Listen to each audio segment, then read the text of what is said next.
आप देख रहे हैं देश लाइव, देश की आवाज।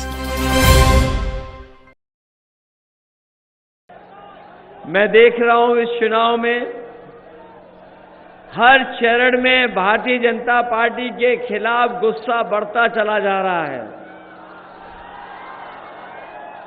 जहां 4 चरणों में भारतीय जनता पार्टी बहुत पीछे छूट गई, वहीं 5वें चरण में जो वोट पड़ रहा है, ऐसा वोट पड़ रहा है कि आपके बगल की लोकसभा अयोध्या से लेकर के हर जगह भारतीय जनता पार्टी का इस बार सफाया होने जा रहा है। न केवल गुस्सा बढ़ रहा है, बल्कि आप देख लेना जब 7वें चरण में चुनाव आएगा, जनता का गुस्सा भी 7वें आसमान पे दिखाई देगा। बीजेपी के जाने कितने नेताओं ने क्या क्या बातें रखी हैं। अभी तक जितनी भी बातें उन्होंने रखी, बीजेपी की हर बात झूठी निकली और उनका हर वादा जनता के लिए किया हुआ झूठा निकला। इन बीजेपी वालों ने कहा कि हम किसानों की आय 2 गुनी कर देंगे। यहां बड़े पैमाने पे किसान भाई मौजूद हैं, उनके परिवार के लोग हैं। आज 10 साल में बताओ किसी भी किसान की पैदावार की कीमत 2 गुनी हो गई हो। जिन्होंने कहा आय 2 गुनी हो जाएगी, उनकी सरकार में लगातार महंगाई बढ़ी है। और अगर हिसाब किताब किसान लगाएगा तो हर फसल की उसकी लागत बढ़ गई है। जहां लागत कम होनी चाहिए थी, जो कीटनाशक दवाइयां हैं, खाद है, यूरिया है, आपका डीएपी और तमाम चीजें जो सस्ती होनी चाहिए थी, वो सस्ती तो हुई नहीं, लेकिन लागत लगातार बढ़ाती गई है सरकार। और उसका परिणाम ये हुआ कि हमारे किसान के परिवार में जो खुशहाली आनी चाहिए थी, वो खुशहाली नहीं आई। और एक समय तो किसानों ने ऐसा देखा, जिस समय ये सरकार काले कानून ला रही थी, और वो काले कानून अगर लागू हो गए होते तो हमारे किसानों की पैदावार की लूट तो होती ही होती, वहीं उनकी जमीनों पर और खेती पे भी ये कब्जा कर लेते। किसान खिलाफ खड़ा हो गया, इनके आंदोलन किया उन्होंने। पूरे देश के किसानों ने इनके खिलाफ माहौल बनाया, हजारों शहीद हुए। यहां तक कि सरकार ने अपना पूरा प्रशासन और ताकत लगा के किसानों का आंदोलन को रोकने का काम किया। इन्होंने थार तक किसानों पे चढ़ा दी, लेकिन किसान पीछे नहीं हटा। तभी दिल्ली छोड़ करके गया, जब काले कानून वापस हो गए, तब दिल्ली छोड़ करके किसान गया। बड़े बड़े उद्योगपतियों का, बड़े बड़े कारोबारियों का इस भारतीय जनता पार्टी की सरकार ने कर्ज माफ किया है। अभी तक तो हम लोग 16 लाख करोड़ बोलते थे, लेकिन नए आंकड़े, नई तरह की जो जानकारी मिल रही है, भारतीय जनता पार्टी ने समय समय पर बड़े बड़े कारोबारी, उद्योगपति जो उनके साथी हैं, उनका लगभग 25 लाख करोड़ का कर्ज माफ किया है। जब इस सरकार ने नियम बनाया कर्ज माफी को लेकर के, तो उन्होंने नियम बनाया कि जिन लोगों ने 5 करोड़ से ऊपर का कर्ज लिया है, उन लोगों का कर्ज माफ हो जाएगा। लेकिन हमारा गरीब और किसान जानता होगा, ये करोड़ों में कर्ज नहीं लेता, इसके ऊपर तो केवल लाखों का कर्ज है। मैं अपने खाकी वर्दी पहने हुए भाइयों को जब देखता हूं, तो मैं उन्हें भी सावधान करता हूं कि अभी तो फौज की नौकरी 4 साल की हुई है।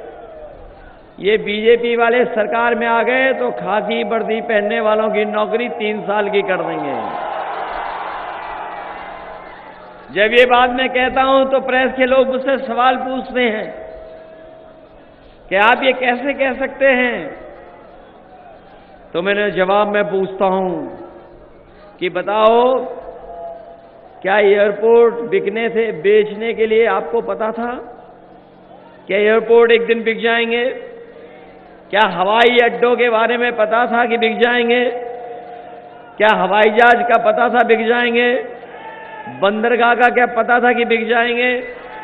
क्या पता था कि आपको सरकारी विभाग में आउटसोर्स की नौकरी हो जाएगी? और क्या आपको पता था कि आधी रात नोटबंदी हो जाएगी? जब आपको ये नहीं पता था तो फिर अभी तो फौज की 4 साल की नौकरी दी है, इनकी हमारे 3 साल की नौकरी कर देंगे। इसलिए सावधान रहिए आप लोग भी।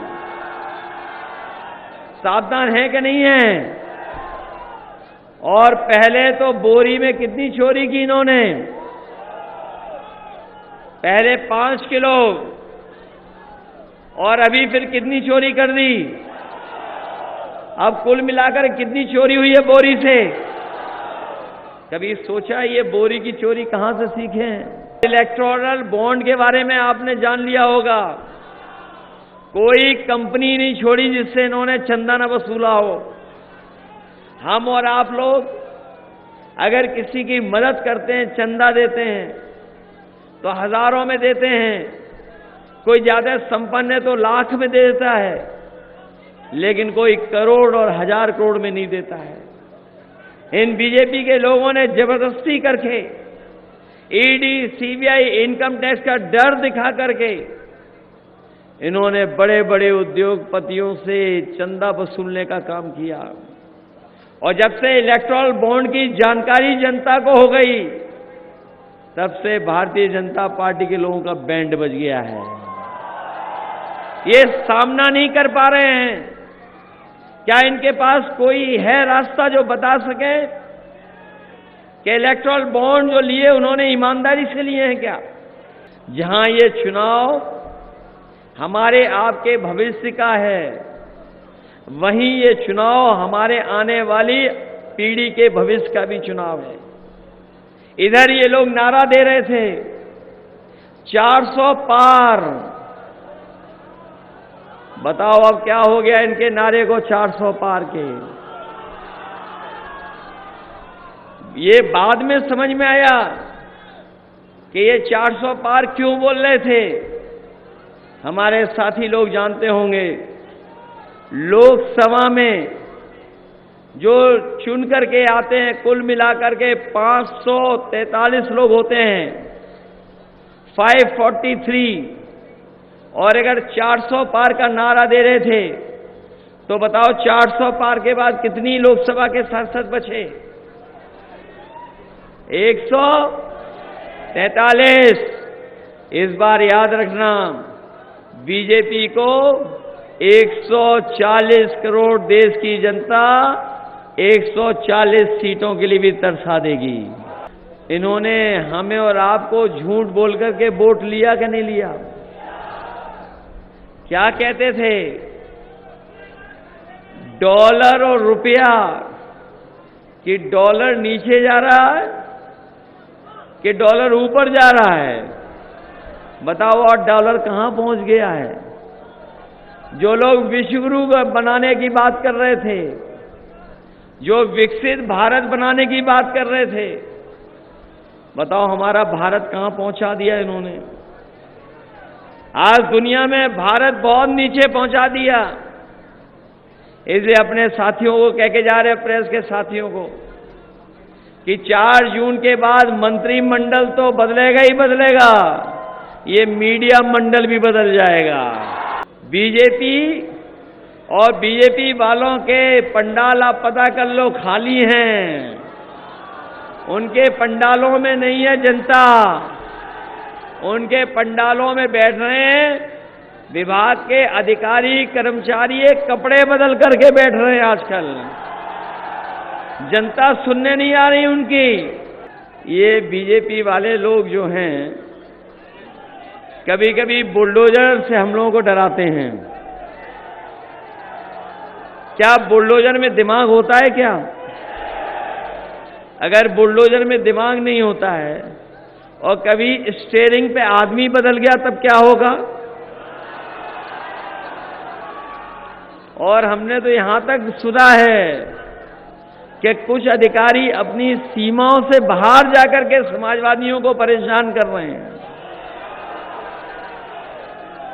सुना है कि भट्टे में पानी डाल दे रहे हो, और अगर हम लोगों ने पानी डालना शुरू कर दिया तो कहां बह जाओगे पता नहीं लगेगा।